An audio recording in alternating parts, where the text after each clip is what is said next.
stop whatever you're doing.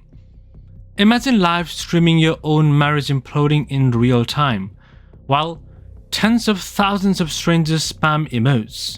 Wow, right? Well, that's exactly what millionaire OnlyFans powerhouse Amouranth and her husband Nick just pulled off, and it was messier than a toddler with a Nutella jar. So here is the deal. This drama was trending all over the internet, so I clicked into their so-called date night kick stream, which is absolute brain rot content by the way, expecting harmless flirting and maybe a hot tub cameo. Instead, I got front row seats to a 17-hour shouting match that felt like a cross between reality TV, therapy gone wrong, and the worst group project you ever did. 1 minute, Nick's grilling her about money. The next, he's hurling cheating accusations. And the whole time, I'm sitting there whispering, guys, the end stream button is right there. Nick starts by dropping a bomb. Apparently, their income slid from a measly $2 million months on OnlyFans down to an even measly 1.3 mil with the new kick contract. Pardon me, while I played the world's tiniest violin for their $500,000 pay cut. He says it like their house is about to be repossessed. But dude, that's still billionaire level for us mortals. Meanwhile, Amouranth keeps calm at first, countering with eyes rolls and we're still doing fine. But Nick's stuck on the numbers and my reaction is simple. Arguing in stream, it's just attention seeking and clip farming. Then comes the cheating task. Nick asks, can we talk about you kissing other guys? Highlighting a supposed parking lot hand quickie with some podcast producer. My jaw hits the desk. Look, if your relationship woes involve random parking lots and YouTube clout goblins, maybe take that convo to a couples therapy, not a global broadcast. The whole thing feels ultra pathetic. Even worse, every time Amouranth tears up, she angles the camera to make sure we catch the glistening massacre streaks. Amouranth breaks down in tears. Meanwhile, she's making sure the stream stays on and captures every single minute for attention. Lol. About 6 hours in, Nick declares, I don't want to be observed, then grabs at a setup like he's defusing a bomb. Dude, you're literally in a studio. There are 3 ring lights and a disco ball. Of course, you're being observed. He lunges, she screams, my heart spikes, and then, plot twist, she whips out her phone and calls 911 live. That's when I shouted, how is this even news? Just turn the stream off and talk like normal humans. But no, police arrive, check our safety, and the show rolls on for 4 more bathroom breaks and an accidental mic mute. Let's pause for a second. She was robbed at gunpoint earlier this year, almost bled out, and said she might quit the internet for good, then used the trauma to plug her OnlyFans. Now she is here, broadcasting a martial meltdown. I genuinely hope she's safe, but part of me wonders if this is scripted. Who can run for 17 hours straight and still look ready for round 2? If things were that dangerous, she could book a hotel and bounce. She's got the cash. Instead, we got a deluxe drama bundle, and I'm half expecting a limited edition NFT to drop any minute. After the cops leave, Amouranth sobs harder, telling us Nick once said he wished he hadn't saved her during that robbery. Yikes. That line punched harder than any Twitch ban. She's choking back tears, chat is spamming hearts, and I'm just staring at my screen like, click end, click end. But she stays live, recounting every insult, every fear. That's when I realized these streams aren't just content, they are currency. Emotional moments traded for subs and donos, and yeah, I feel kinda gross for watching.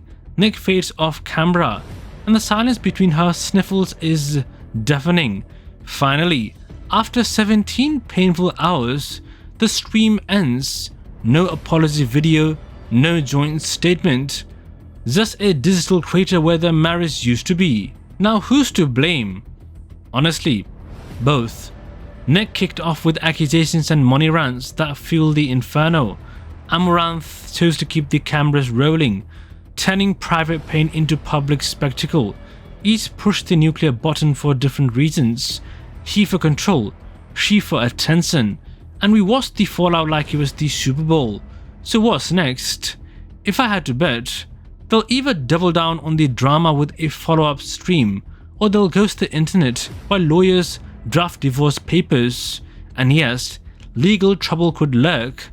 Domestic disturbance calls leave a paper trail, one more on-stream shove, and someone might catch a misdemeanor. Career-wise, this could swing either direction. Viewers love a train wreck, so short-term numbers might spike. Long-term, brands and platforms could get squeamish. Kick and OnlyFans don't want to be synonymous with real-time domestic chaos. Remember, advertisers bailed on bigger star for less. Lessons? 1. Never weaponize live streams for personal fights. It erodes trust faster than spilled Red Bull on a keyboard. 2. If you're that rich, hire a therapist, not a camera crew. 3. Fame without boundaries turns real life into content, and content into catastrophe. Final thought. Watching Amouranth crumble live felt like rubbernecking a highway crash. Morbid curiosity keeps you glued, but afterward, you feel icky. Still, I admit this scranton fruit. The fall of Amouranth is strangely satisfying to witness. Like watching the villain in a soap finally get karma. Her streams never hooked me. They're basically a paygate to risky selfies, but the strategy is genius. Bait sims, show distress, and then ching ching, cash in, profit. Honestly, I can't shake the image of both of them sitting in their mansion, counting super chat money, while their dog side-eyes the chaos. Every time Nick whined about fallen earnings, my brain played a tiny violin concerto. Buddy, half the planet is choosing between gas and groceries, and you're fretting over Lamborghini pocket chains. Then there is the audience psychology angle. The chat looked like Wall Street during a crash. Emo spam, rapid donos, requests for Nick's POV. The uglier the fight, the bigger the tips. Pain equals profit. And that feedback loop is terrifying. I also caught myself yelling, society has fallen, because why is this the headline news? Yet here I am, ranting like a retard. Maybe we're all addicted to spectacle. Someone else's life burns and ours feels safer. Some say this whole drama is staged. If so, hand them an Emmy. 17 hours, tears, cops. If it's real, we watched a marriage collapse for entertainment. Either way, not a win for humanity. And don't get me started on the just leave argument. Money does not override fear, habit, or the dopamine hit up chat cheering, "You got this, queen." Fast forward a month. Thumbnail reads, Amouranth tells all. Nick could counter with his own expose. We'll get twit longers, leaked docs, maybe a counseling vlog. And yes, I'll watch.